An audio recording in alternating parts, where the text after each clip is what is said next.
రాష్ట్ర ముఖ్యమంత్రి చంద్రబాబు నాయుడు ప్రజలకు ఇచ్చిన హామీ మేరకు నేడు తన చేతుల మీదుగా ఉచిత ఇసుక విధానాన్ని ప్రారంభించడం సంతోషదాయకంగా ఉందని మాజీ ఎమ్మెల్సీ పుత్తా నరసింహారెడ్డి తెలిపారు.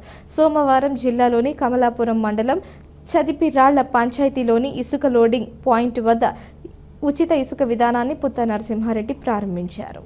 ఈ సందర్భంగా నరసింహారెడ్డి మాట్లాడుతూ పేద ప్రజలు ఇల్లు కట్టుకునేందుకు ఇసుక భారం కాకూడదని ఉచిత ఇసుక విధానాన్ని అమలు చేయాలని నిర్ణయించారన్నారు. ముఖ్యమంత్రి నిర్ణయంతో ఇళ్ల నిర్మాణ వ్యయం తగ్గడంతో పాటు భవన నిర్మాణ కార్మికులకు ఉపాధి అవకాశాలు మెరుగుపడతాయన్నారు. రాబోయే కాలంలో చంద్రబాబు నాయుడు ప్రభుత్వం అన్ని హామీలను అమలు చేసి ప్రజల మన్ననలు పొందగలదని ఆయన వివరించారు. ఈ కార్యక్రమంలో కమలాపురం మండల ప్రభుత్వ అధికారులు, తెలుగుదేశం పార్టీ నాయకులు పాల్గొన్నారు. ముఖ్యమంత్రి చంద్రబాబు నాయుడు గారు ప్రతిపక్ష లీడర్గా ఉన్నప్పుడు ఇసుక పాలసీపై కొత్త విధానం చేస్తామని చెప్పినారు. దాంట్లో భాగంగా ప్రభుత్వం ఏర్పడిన ఒక నెల లోపలనే కొత్త పాలసీని ప్రకటించినారు. ఆ పాలసీ ఇంకా కొంత సరళతరం చేయాలనేది, ఇంకా అంత రేటు తగ్గించాలనేది కూడా ఉంది.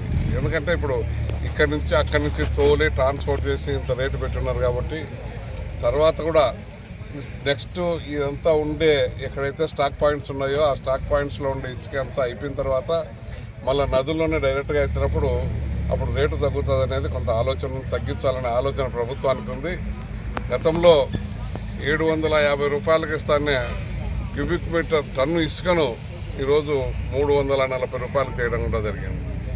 340 రూపాయలకి ఇక్కడ ట్రాన్స్పోర్ట్ చేసి ఇక్కడంతా పెట్టిన ఇసుకని ఇస్తున్నారు కాబట్టి దాని మీద ఎక్కువ ఛార్జ్ పడింది కాబట్టి దానికి ఎక్కువ ఛార్జ్ వసూలు చేస్తున్నారు. గతంలో ఏదైతే చేసినారో అట్లా లేకుండా ఎవరైనా వచ్చినప్పుడు రోజుకు ఒక ఆధార్ కార్డుకు 21 టన్నులు ఇచ్చేటట్టుగా కూడా ఏర్పాటు చేయడం కూడా జరిగింది. వాళ్ళందరికీ కూడా ఇసుక వల్ల ఇబ్బంది లేకుండా ప్రధానంగా మన నిర్మాణ పనులకు బాగా ఇబ్బందికరంగా ఉన్నింది.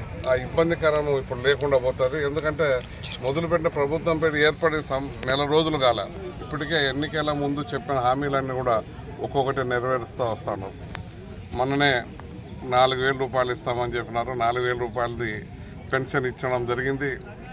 వాళ్ళకి మళ్ళీ 3 నెలలు కూడా ఇస్తామన్నారు. ఆ 3 నెలలు కూడా కలిపి పోయిన ఈ 1వ తేదీన వాళ్ళ ఇండ్ల దగ్గరికే తీసుకుపోయడం కూడా జరిగింది. అలాగే ఇన్సూరెన్స్ కూడా కట్టుకునేదానికి ప్రభుత్వం అనుమతి ఇస్తుంది.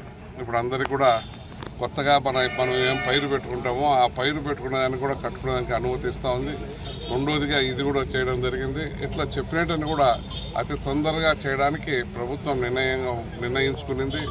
చంద్రబాబు నాయుడు గారు ముఖ్యమంత్రి అయిన తర్వాత చెప్పిన మాట తప్పకుండా ఇంత తొందరగా చేస్తారని ఎవరు కూడా ఊహించాల. నెల రోజుల లోపల 2-3 హామీలు నెరవేరుస్తానది ఎవరు ఊహించాల. నెరవేరుస్తున్నాడు. కొదమ హామీలు కూడా తప్పకుండా తొందరలో నెరవేరుస్తానని తెలియజేస్తాను.